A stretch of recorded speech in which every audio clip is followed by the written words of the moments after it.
G'day and welcome to the Grow a Small Business Podcast. I'm your host, Troy Truen. Each week, we speak with an owner who has grown a business with 5 to 30 team members to something bigger. Diving into their numbers and unearthing the pain they've experienced, we explore what they did to overcome each barrier and what they would do differently from day one.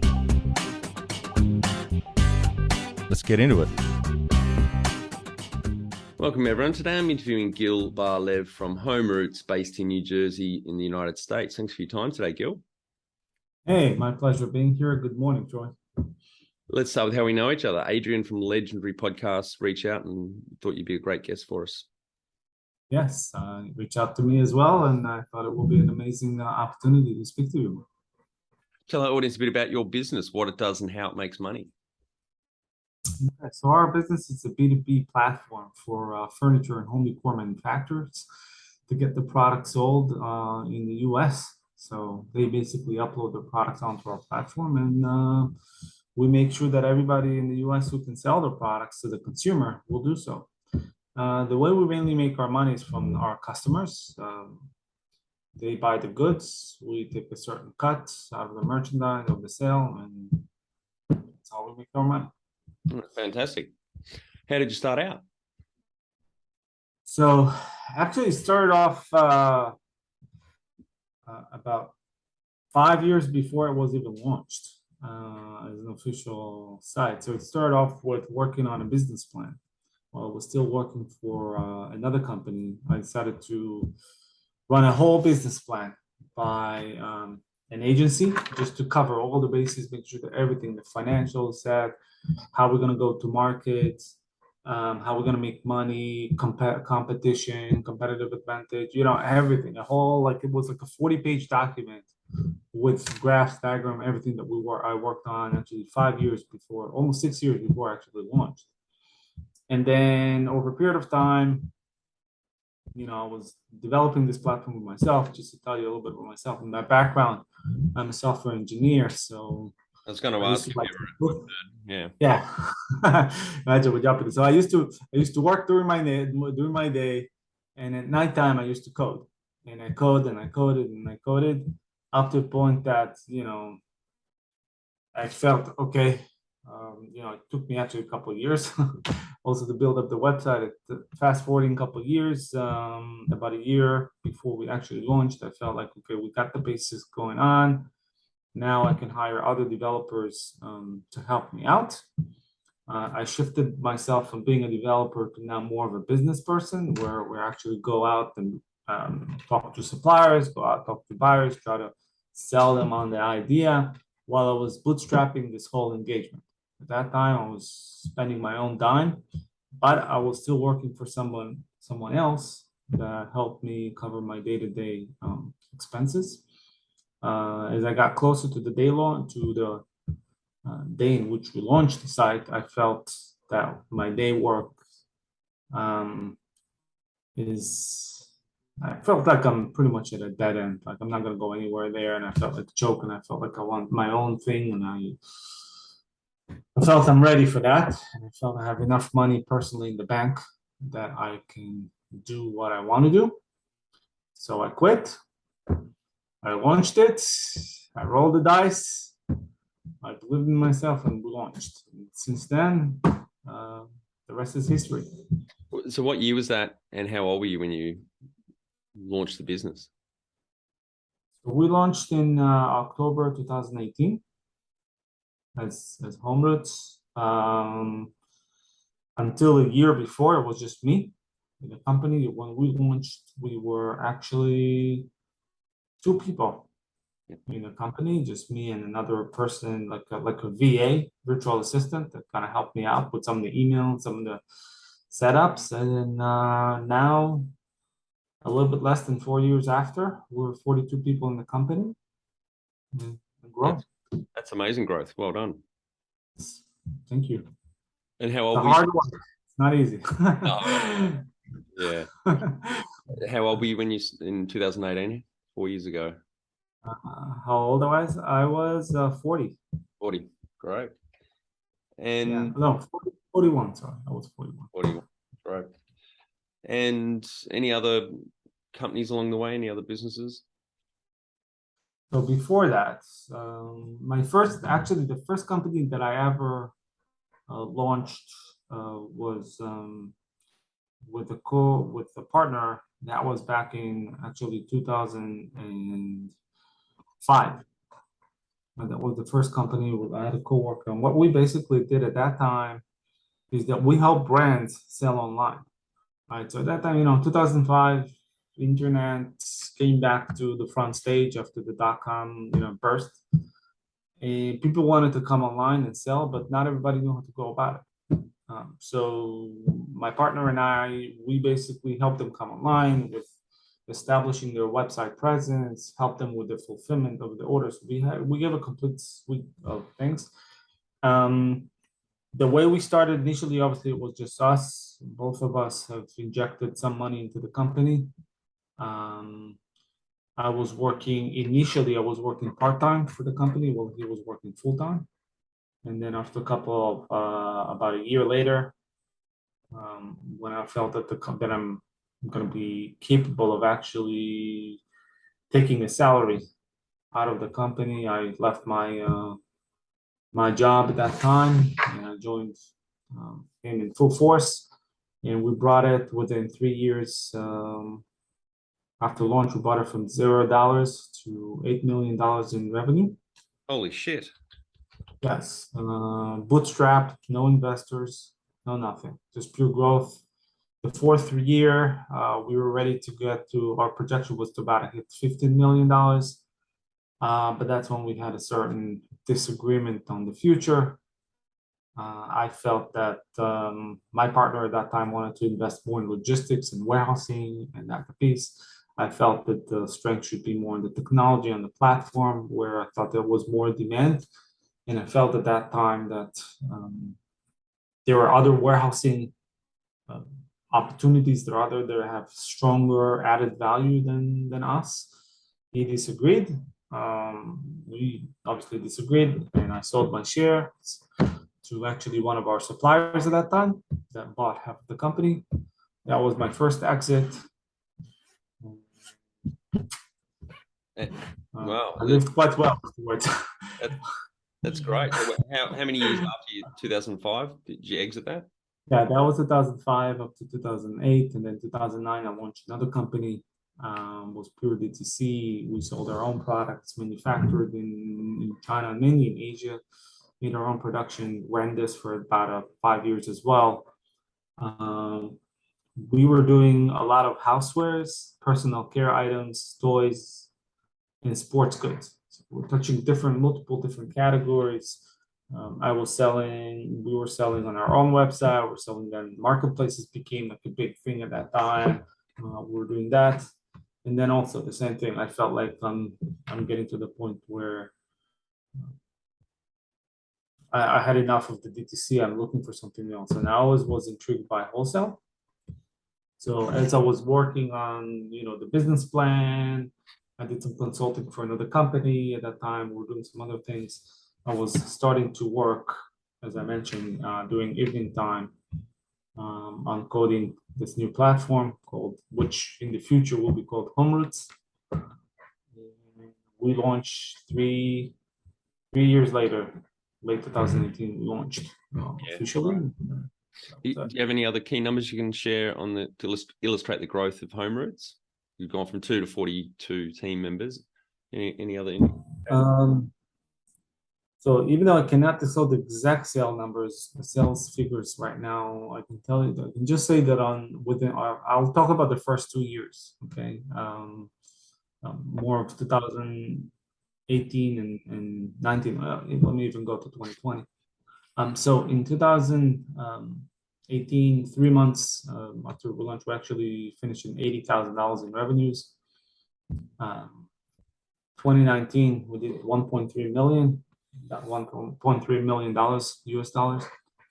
In 2020, we already hit 3.3. Wow, that's great. Yeah, fantastic. When was the moment you felt like you had succeeded? So the HomeRoots in its nature right now is very different than the businesses that I ran before. It's very much different, I will say. That's actually a good point for the listeners. The first two companies that I ever ran, I bootstrapped them. It was just based on my own dime, putting my money in. The first one, obviously, I had a partner, a co-founder. It's totally different when you play with your own money, right? But you feel success when you feel that you can make a living just from that, and you are your own boss, and you get a certain sense, and I'm willing to emphasize on that more, but a certain sense of freedom, right? Freedom of choosing if it's what you want to do, when you want to do it. At least it's on you, not someone else who's telling you what to do. So it's very different than a company that needs to request money from investors. I want to express that when you are dealing with investors, when you bring in other people in, the level of stress goes significantly higher. Yeah, it's okay because when you're doing it on your own and you have 1 month that is down or a quarter that is down, you're not happy about it. No one is, but you kind of at the end of the day you put your numbers and you feel like, okay, I'm still making a living, I'm still fine, there's no risk to the business, I'm okay, we're gonna come over, we're gonna get over it and move, be stronger, and you come up with your own planning. But when you have somebody else money in your company, um, it's not always as good as approach, right? People are asking questions. People want to know what's going on. Why do you have a slow month or a slow quarter? What are you going to do about it? There's a lot of questions, and there is a certain set of expectations, and there is a lot of self-pressure. So in that case, I will say that it's not just a single point of where you feel you have a success. It's multiple points during different milestones that you hit that gives you the satisfactory. One is that you feel that you can have others believe in your own dream, right? When you're asking for other people to join you in this journey, whether that's employees or whether that's an investors, it means that they believe in you more than anything else. I mean that they believe in you, they believe in the idea, and that's a sense of a success, right? But by all means, give you satisfaction. Another point of success is when you're able to raise money, right? That's not an easy task. And the third one, when you're actually becoming profitable and that you feel that you can self-sustain yourself, then you know that this is a success. So, and when you just look back, you look at the employees, you look at yourself, you look at your family, you look at your personal life, and you see how it all kind of get into a certain balance. You say, okay, I had a certain success, and that's pretty much it. That's great. That's how you define what success looks like. But was there a moment you recall where you actually thought, I've succeeded?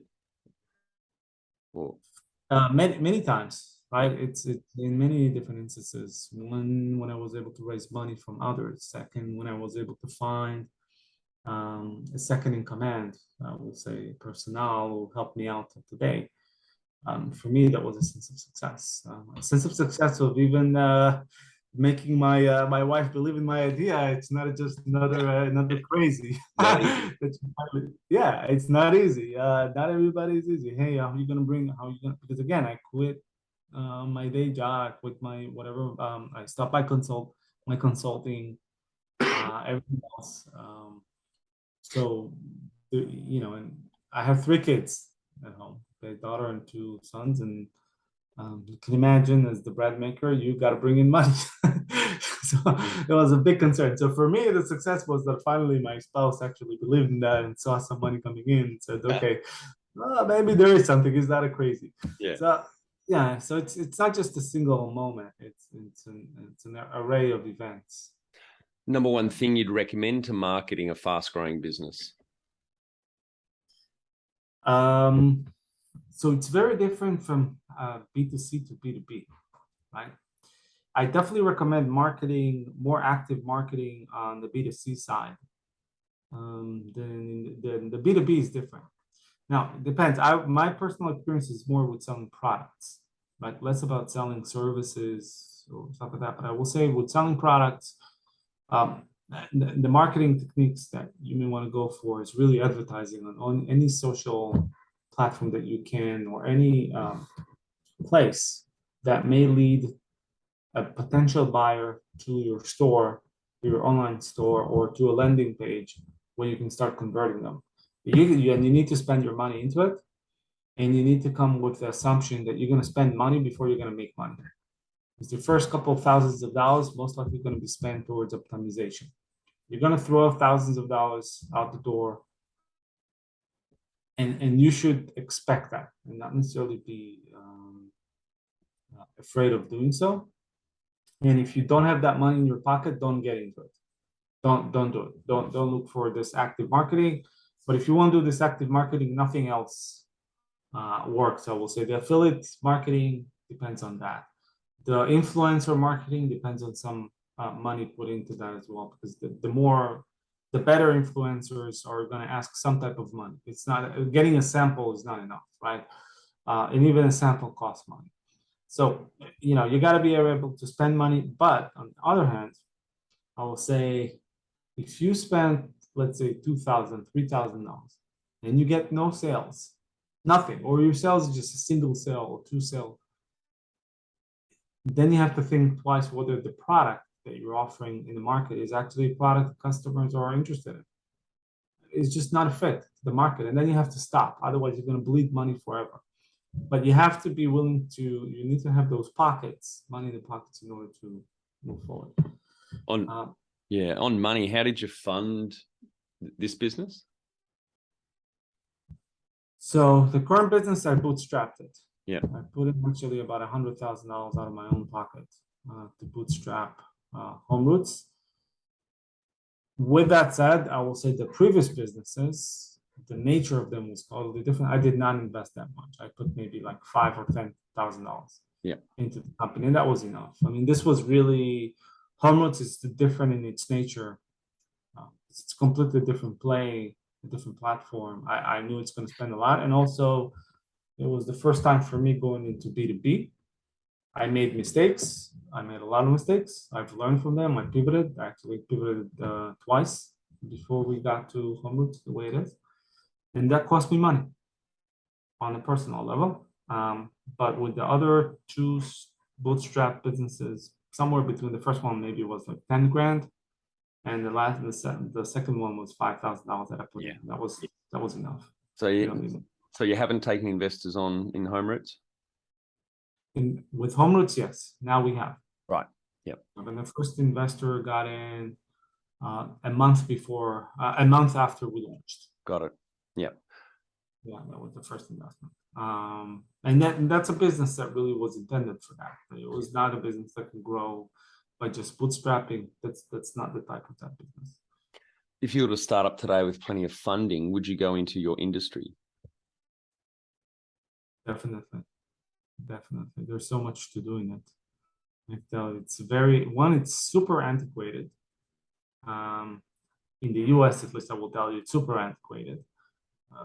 The sales techniques and the cycles, the logistics, everything is complicated, antiquated. A lot of things done offline, not digitized. There's heavy education that needs to take place. And there's a lot to do. And that's a big industry. That's I don't know, people know that, but in 2018, the industry that HomeRoots is operating in was the size of 116 billion US dollars. That was in 2018. 2021, this industry now worth $250 billion US billion dollars. Yeah. So more than doubled in 3 years. Definitely, I will go back to that. No doubt. Yeah. Can you outline the most stressful point in your small business growth journey so our audience can learn from it? So this is your third business, bit of a serial entrepreneur. You've had a shit ton of experiences, good and bad. Is there one moment that stands out the most stressful? When you have a reduction in sales. That's one thing that's very stressful. Then you start thinking, okay, what am I doing wrong? What are we doing wrong? And it depends. I tell you what, when it's up to you, when you're still like you and maybe another person or two or three, when you're very close in the driving seat and something goes wrong, it's very easy, or easier, let's say, not very easy, but it's easier for you to identify what went wrong, right? Because you're the operator, right? You're driving that, and if you made a mistake, you know it's you, and you're kind of learning, and you try, and you're not afraid to try things. As you grow, I'll talk now from the size of 40 plus people. It's a little bit harder to find where the mistakes are. Now, again, we're not an organization of 1,000 people or more than that, but it takes more time. Communication is a little bit slower, down from the I don't want to call it lowest level employee, but from the people on the boots on the ground up to me, there are layers, and it's not always straightforward. It takes more time, and people coming with different approaches, different ideas, sometimes with different interpretations. So one stressful time can be when you have a reduction in sales. The second stressful time can be that that you are dependent on someone in your organization, and suddenly they leave, or you get to the point where you need to make them leave. That can be a stressful moment in time. Those are mainly the ones. I would say. Everything else is everything else. I'm calling it as a good stress. Listen, if you have a deadline for a certain customer to produce something for a customer, that's good stress. I'm calling that's good business. A supplier wants you to provide them with a certain proposal by a certain date in order to get into a certain program. That's a good stress. That you don't want, you want that type of a stress. Actually, that's good. But if it's a stress because there's a reduction in sales, or there's stress because people are leaving, that can be very pressuring. Yep. Stressful to the organization. What area in business do you feel you've had to work on the most to add the greatest value? Wow. Tell you what, in the B2B side, what's lead the growth, in my opinion, it's technology and sales. The sales organization and technology, right, to support their sales and automation as much as possible. In the B2C side, I will say it's more marketing and integrations, and which also has a little bit of sales component, but a tech component. But in today's world, in the B2C side, there's so many technological solutions out there that you don't really need to invent one. You can just tap into one and just know how to put it all together. So it's more of an integration, but it's the marketing that you focus on first. And then the second that goes right after, or something that over time you have to do, is the accounting piece. It's not the sexiest piece of business. Nobody does. It's not very exciting. It's not one of the areas that you can feel satisfactory. I find it exciting. One of my degrees in accounting, and I work for the largest accounting firm in the world. I really enjoyed it. Accounting is oh my gosh, it's never exciting. And I'm talking as a son of two CPAs, right? So I'm telling you, it's not this. Yes. It's not a piece you wanna. I don't know. But you have to visit your accounting to watch at the bottom line, look at the report, see what's eating up your bottom line. Because sometimes the thing that you do not expect will be eating your bottom line, and is just taking away from your own profitability and your own freedom. So this is very important to watch from time to time. Again, what needs to lead, going back, sales and technology. That's what eventually grows the company. Yep. And grows the valuation of it. But something to watch out.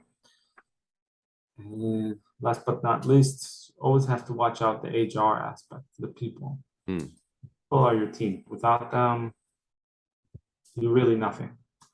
I will say it doesn't matter. I mean, if the moment that you hired your first employee, you gotta watch out. You gotta take care of them as much as you can. Not always you can satisfy their requirements or needs, but you got to take care of them. You got to treat them like they're part of this, that they're truly part of this journey, and they're not just another number on a payroll list. Pretty much it, I will say. What have you enjoyed the least about managing fast growth? Wow. Letting go of people that are not a match to the company, not a match culturally, or not match from their performance. And that's actually a very sad part, or more very painful in startups that requires high and speedy growth, in opposed to self-boosted company that you're taking it in your own pace. I will say it's tough because you have people, you need them to be fully committed. If they're doing other things on the side, or they have some reasons why certain things don't fit for them, or you don't get what you need out of them, you need to let them go. Many people always told me, and I'm not saying that I followed it all my years, most likely have not, but people told me, hire fast, fire faster. And this is one of the most difficult parts. Yeah. And especially if you work with people and you really like them on a personal level. Yes. Stuff. It is. As I like to say, people are the hardest thing in small business and where the value is at. Yeah, it's you gotta let go of your emotions. You gotta think with your brains. And unfortunately, someone told me this week, business trumps friendship. Mm. Always. And it's a very sad statement, but it's the truth. What do you love most about growing a small business? Wow, it's exciting, and it's the fast thing. It's the dynamics. It's the fact that no day is like the other. It's the fact that you're getting exposed to very interesting people, building up your networks. Listen, we came to know each other right now through this, right? I mean, I'll tell you for me, you're in Australia, I'm in New Jersey. The likelihood of us ever getting connected, would have been very small, right? Or maybe not, if it wasn't for what we're doing right now, with the connection with Andrea, of connecting us both together, and all of this is part of what we're looking to grow. So this is what I love. I love about getting to know new areas that I never got exposed to. I love about connecting with people. And I love it about the fact that, hey, we are really, truly, in our sense, changing people's life step by step. We're seeing the impact that we're doing to their bottom line financially, and that gives me a lot of satisfaction. What has been the biggest mindset shift for you in your small business growth journey? Biggest mindset. It's a mindset change from being just a founder to a CEO. And that transformation, I will say a founder to a president to a CEO. Whereas a founder, it's like everything is on you. You're driving everything, you're pushing it. And a CEO, you need to know to let go. You need to let others step in. You need to trust them. You need to be there as their assistants. And I can tell you from my approach is that I'm here to serve my team members. I'm not here to just drop down commands. I always tell any new hire in the company, tell them, listen, this boat, or has one captain, right? There's no multiple captains. But when we work day to day as team members, there's no ranks. We work together. So anything you need from me, don't be shy. Don't hesitate. Don't tell me that you didn't reach out to me because you were concerned that you're gonna bother me. No, I want you to reach out to me. I want you to work with me. I want to work with you. I don't want any ranks. We work together. But that's on the day to day, right? So this is the biggest mind shift change that I will say from founders to CEOs. People need to know to let go and let others run the day to day for them. The number one habit you think a small business owner needs to develop and maintain? I'll tell you what they need to come with. They need to come with grit. They cannot, they need to have a lot of patience, they have to have grit, They need to know it's going to be a hard and difficult journey. They're going to get a lot of failures before something going to be considered to be a success. It's so it's something that something that maybe they need to develop is patience and persevere. Yeah, it's patience, and it's mainly a mindset that you got to continue, not let the no's that you're going to receive from whoever you're trying to reach out to break you, and you got to find a way to move on. So you got to develop that thickness in your Perfect question. skin. Yeah. Find it hard to define a clear strategy, then communicate it and execute it alongside the rest of your team? Or you currently don't work a simple quarterly strategic plan to boost your team's performance? Our Business Growth Formula online course is perfect for small business owners with 5 to 30 team members wanting to grow. We share the mindsets, habits and tools to be a legendary leader in your business. growasmallbusiness.com. Next one's a perfect question for you, I think, because you've obviously employed a lot of people over your 3 companies. Can you talk to how you've added people to those teams, some wins, mistakes, and advice for those listening? Yes. So the way I've done it, in a small company, the challenge of a small company. So I'll give the background and then where I was going with that. So the background with a small company, that it's very hard for you to compete with the big tech companies or the bigger companies that have more financial resources to sometimes offer, higher salaries. We might be able to offer a better working environment, right? You're a small company, right? You don't have the big corporations, the big offices, all the perks, the candies, but you don't always have that. You can always not always can sell that. It's just you don't have those resources at your disposal. So the way it goes, and mainly with startups, I would say, is that you give them shares. You give the first couple of employees, you give them shares or give them options. You make them feel as if this is they own a piece of this business. And by them owning a piece of the business is when this business thrives, they get a piece of it. They're gonna win from that exit or whatever it is. And that's a big thing for them. And that trumps any extra 10,000, 20, or even $30,000 a year that they might be making at the bigger company. So this is one way, right, that can work out. A lot of HR surveys. Sorry, Gil. A lot of HR surveys show that pay is the 5th reason why someone works somewhere. Yes. I believe that pay, obviously people need to make a living, right? You can't pay them like nothing and expect them to work, right? They need the basics, but you cannot always pay, as a small business, you cannot always pay market value. It's very difficult. Depends on the job, depends on, obviously, if that's a warehouse employee, $15 an hour, it's not a big deal. You can sustain that. But if now you're talking to more what we call like a white collar jobs, don't always have that 6-figure number to pay. So you got to figure out different ways. So shares is one way.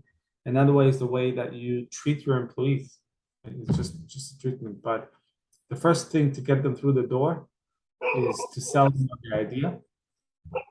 So going back to the questions that you asked me, okay, what does the CEO needs to develop and a business owner is the ability to tell the story. It's storytelling. It's not just to tell the story to investors in case you're looking for money, but also telling the story to newcomers, new hires or potential hires. They need to believe in that. They need to believe that this is going to be big, that they have a room in this thing, and that they can get the most out of personal development by joining your team, your company, versus the big guys, right? That's going to be there. That, hey, maybe they might be making $10,000, $20,000 more over there, but here they're going to have more personal growth, more satisfaction.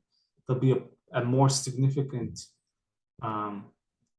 piece in this business instead of just another cog in a larger organization. So you got to go on those things. You got to start playing on those chords. and let them have a piece of the business, right? So you gotta. This is at least what I did as far as hiring new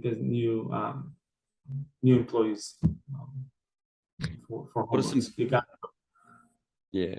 What are some things you recommend to building a sustainable kick-ass culture to help with the growth? the culture. Yeah. Okay. This is a sensitive topic nowadays, especially after the pandemic. But I'll touch upon my opinion about it, right? So it was all about the working environment, whether people should work remote, hybrid, or in the office. Okay, and I believe that when people meet in the office or maybe even outside, but when they have a face to face, that's the best way to create camaraderie and sense of culture.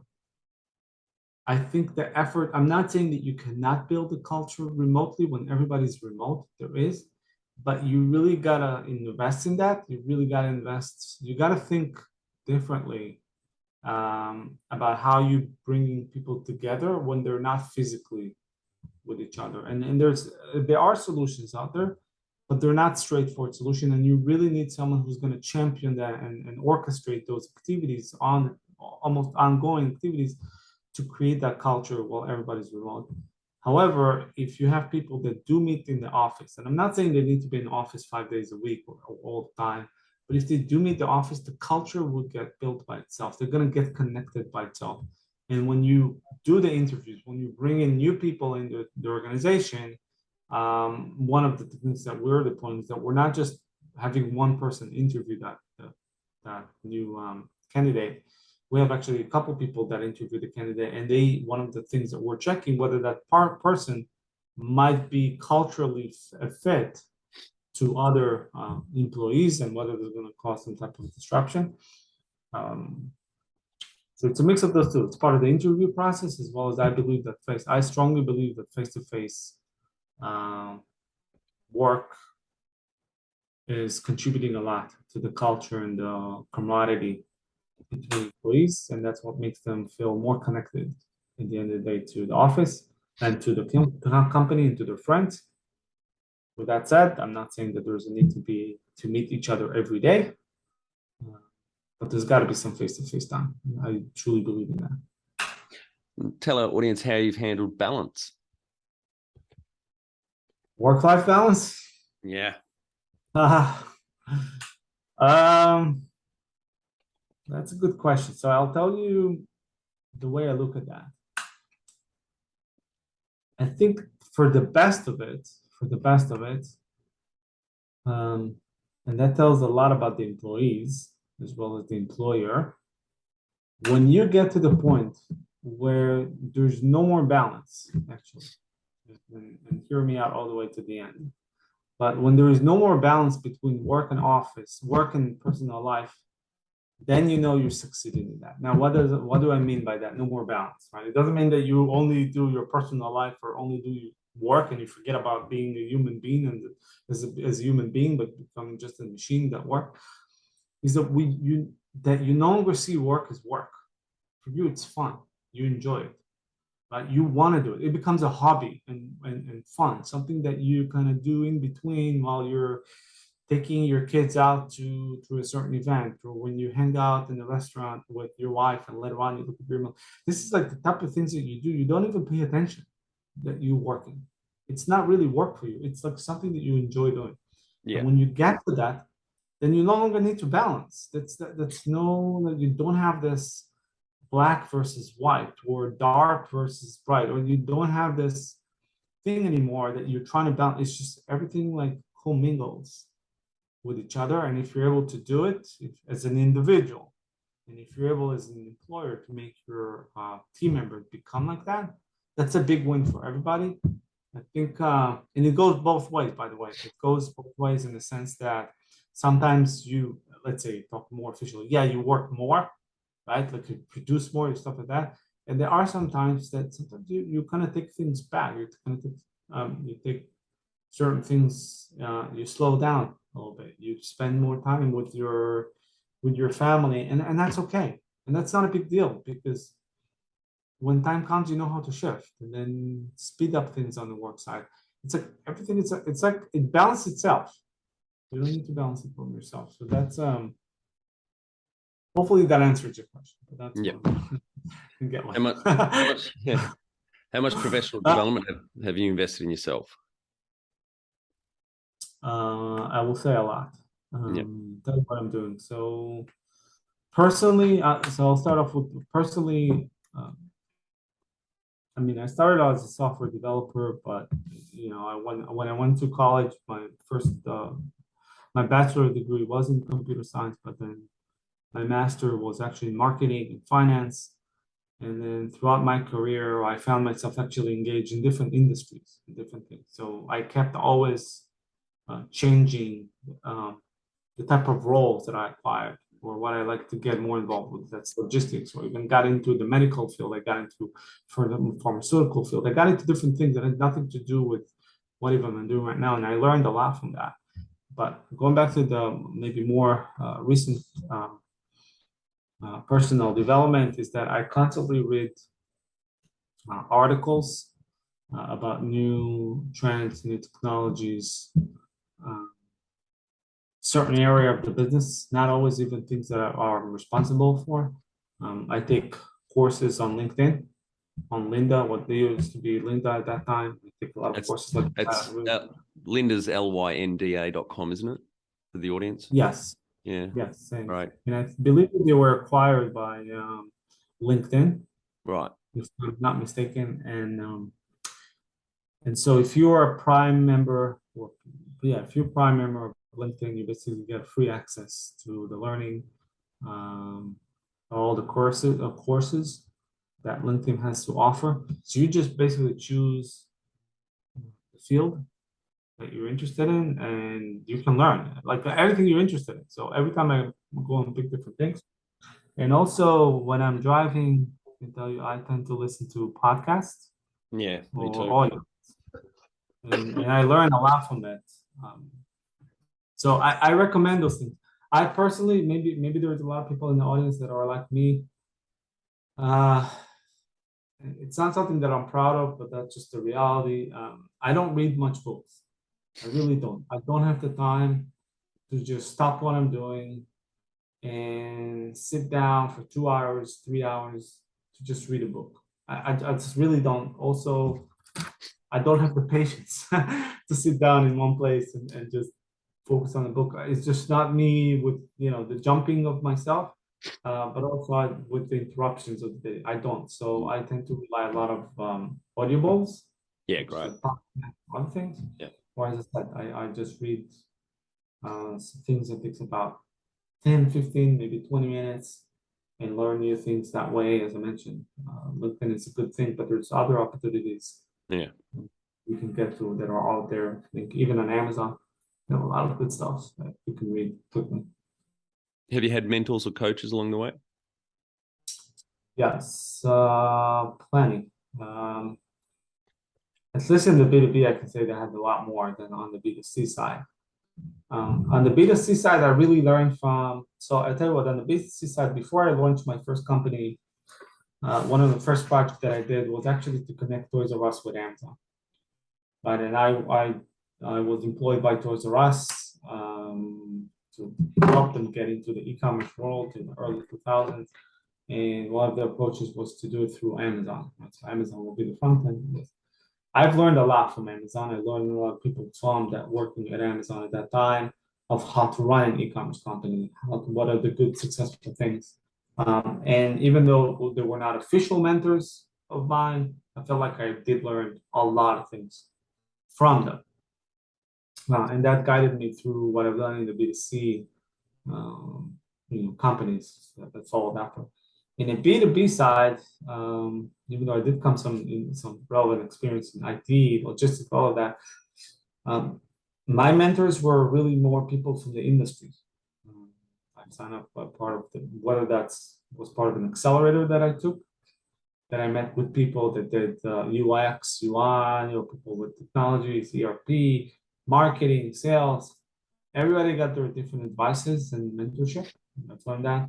I also learned a lot from my investors and the people that they introduced me to over time. So just picking it up, and I personally constantly, try as best as I can to speak to my investors, and some of my investors are my mentors as well. Each and every one of them is coming from a different background, different field, and I learn a lot from that.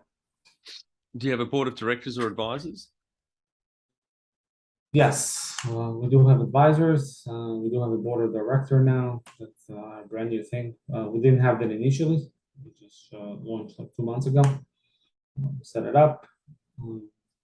Advisors, we do have the advisors that I picked to my organizations were people that I felt that I'm a little bit short on as far as knowledge or experience, or that I felt that they are very well versed on the areas that I want to get myself into.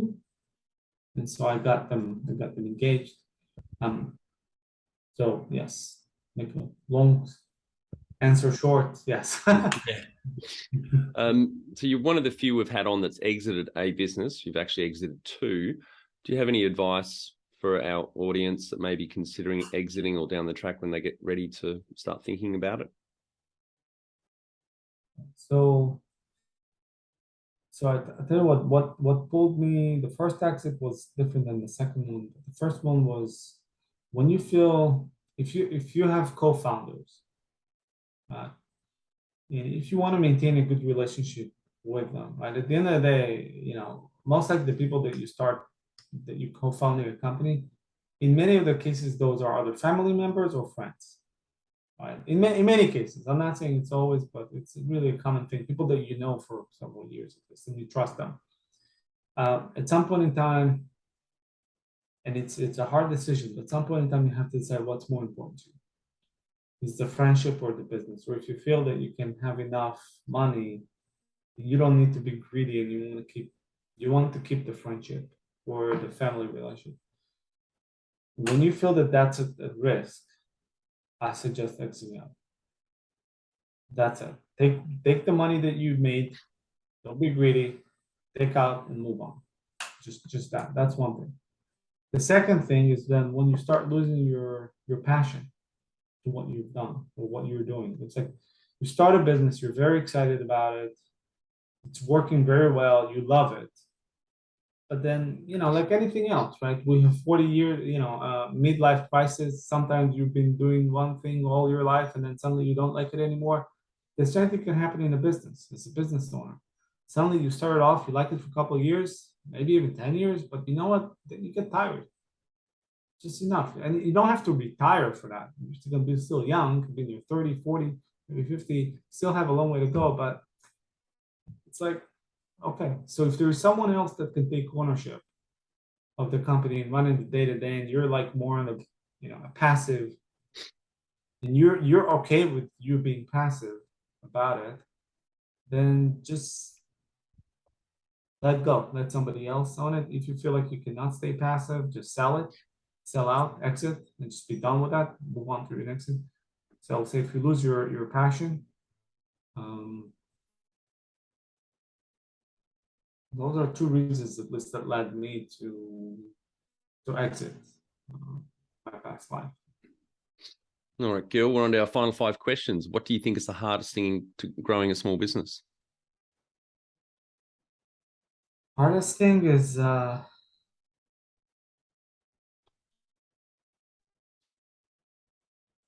a good question. The hardest thing I will say is really to keep on continuing despite all the challenges, right? Let's put it this way.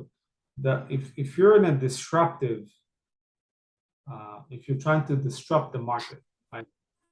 Because there are different type of businesses. There are different businesses that you just want to run with the flow. Okay, you want to open up, for example, an Amazon business. Okay, you're not going to disrupt the market right now. You just go with the flow. So obviously, there it's just the challenges I think are different than starting a completely new adventure where you are there to disrupt the market. You're there to do something that others have yet to have done before.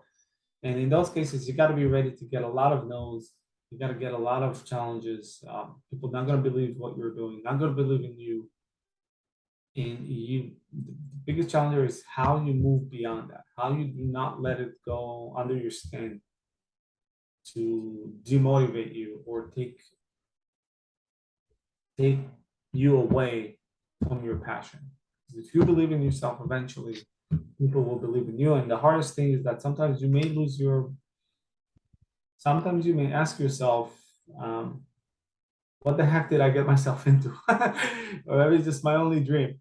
And maybe I'm crazy. I'm the only lunatic here that believes in that. But, and it's tough. And sometimes you doubt yourself because other people doubt you. But the more the challenges, the biggest challenge is not to doubt yourself, to believe in yourself. Because if you do, then others will believe in you. Otherwise, no one will ever believe. It's not, it's done though. That's one of the hardest things, not to let them go under your skin. Favorite business book which has helped you the most? The business book. I read the last book I read. It's been like 4 years ago, and that was The Lean Startup. Yep. It's a great book, actually. Book. Yeah, that one helped me a lot. I understand how to bootstrap, the technique to start a new business, especially the ones that are trying to disrupt the market. I really recommend that. Yeah. It's not a long book. It's very easy to digest. Any great podcasts or online learning tools you use for your own professional development? So I use a lot of LinkedIn. So I use it a lot. Other than that, I am subscribed to different, I will say, distribution lists of different topics in the industries that I'm more interested in. So from them, I'm learning a lot. When I was in the technical side and it's more involved in software development, I subscribe to more technical magazines, and whether that's hard copy paper that I got or things that were sent over email. And again, and also being part of user groups, like whether that's on social media like Facebook groups or LinkedIn groups.